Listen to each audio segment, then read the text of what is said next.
May bago na naman silang pang-i-scam, no?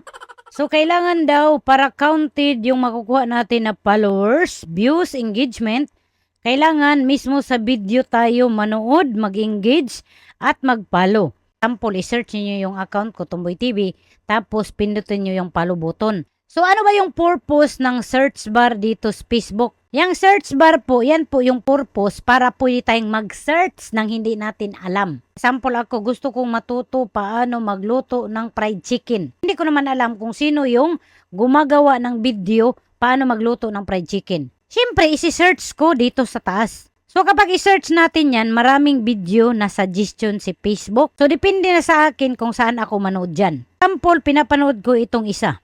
Nagustuhan ko yung content niya, nag-react ako, nag-comment ako, at the same time, nag-follow ako. So, ibig bang sabihin, hindi counted yung pagpapalo ko, yung views ko at reaction ko? Kasi pinuntahan ko yung account niya eh. Gets?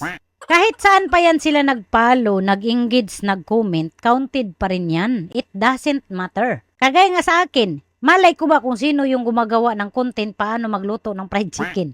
So, kailangan ko talagang i-search. Kaya nga may search bar dyan para yung hindi natin alam, pwede nating i-search. Maria Kusip.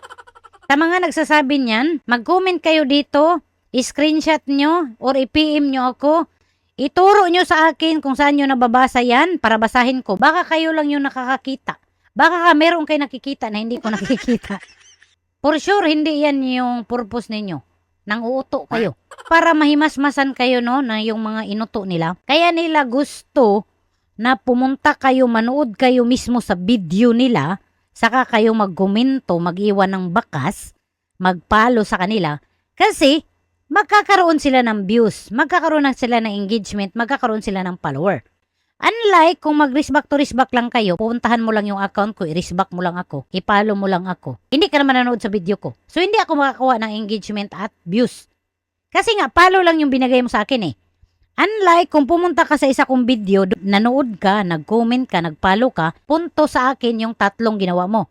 Yung panonood mo, yung pagre-react mo, at yung pagpapalo mo. Kaya ginagawa nila yan na utusan kayo na pumunta mismo sa video. Sino ba yung nakakabenepisyo sa mga ginagawa nila? Sila. Kayo nga. Kasi kayo yung nagpauto eh.